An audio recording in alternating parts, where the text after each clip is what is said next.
मूलांक 3 वाले अगर ये सोच रहे हैं कि फरवरी का महीना उनके लिए कैसा रहेगा, तो मूलांक 3 वाले को मैं बता देती हूँ कि ये साल जो है हर साल के ग्रहों का एक राजा होता है, और इस साल के ग्रहों का जो राजा है वो जुपिटर है। साल के राजा भी जुपिटर हैं और मूलांक 3 वाले भी जुपिटर वाले होते हैं, और ये महीना जो है, ये मंथ जो है वो है चंद्रमा का, यानी कि मून का।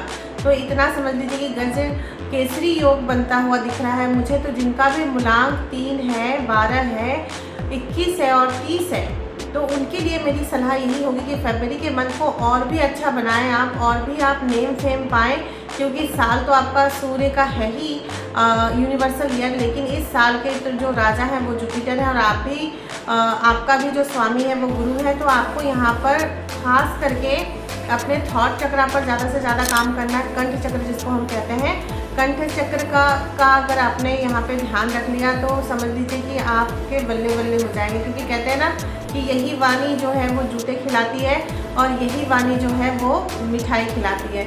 तो आपको अपनी वाणी पर नियंत्रण करना होगा, आपको बहुत ही पोलाइट रहना होगा।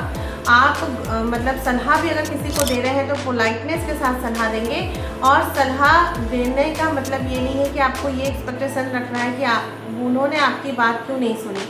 आप सिर्फ सलाह देंगे और अपना पक्ष रखेंगे, आप ये एक्सपेक्टेशन नहीं रखेंगे कि मैंने उसको बताया, उसने ये काम नहीं किया।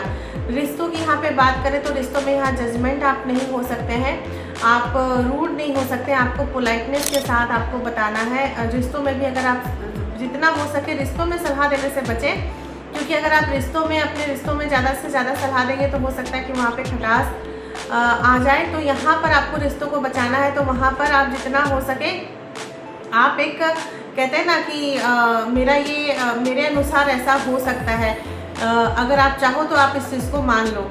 इस तरह से आप पोलाइटनेस के साथ अगर अपने रिश्तों में भी बात करोगे तो रिश्ते भी यहाँ पर आपके अच्छे होते जाएंगे। जैसे कि आपको सभी को पता है कि फरवरी का महीना जो महादेव का मंथ आ रहा है, यानी कि महाशिवरात्रि आ रही है।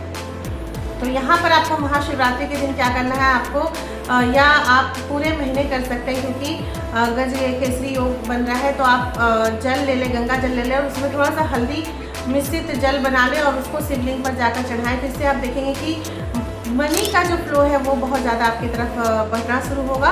और ख़ास करके छोटे बच्चों को आप यहाँ पर सफ़ेद कलर का कोई भी नोटबुक गिफ्ट करें, सफ़ेद कलर का जो पेन आता है वो आप गिफ्ट कर सकते हैं। यानी कि जितना भी पढ़ने लिखने का जो सामान है वो सफ़ेद कलर का जितना भी हो सके उसको आप बच्चों को डोनेट कर सकते हैं। और जो मैंने आपको जल चढ़ाने के लिए कहा वो कर सकते हैं। अगर आपने इस चीज़ को फॉलो कर लिया तो पैसे का फ्लो के साथ साथ आप अपने रिश्ते को भी बचा सकते हैं, और साथ ही साथ आप अपने मेंटल एंड फिजिकल हेल्थ को भी बहुत अच्छे से मैनेज कर सकते हैं। ज़्यादा से ज़्यादा इस वीडियो को शेयर करें, लाइक एंड सब्सक्राइब करना ना भूलें। और हाँ, कमेंट बॉक्स में इस एनर्जी को कनेक्ट करना चाहते हैं तो कमेंट बॉक्स में हर हर महादेव जरूर लिखें। Thank you so much.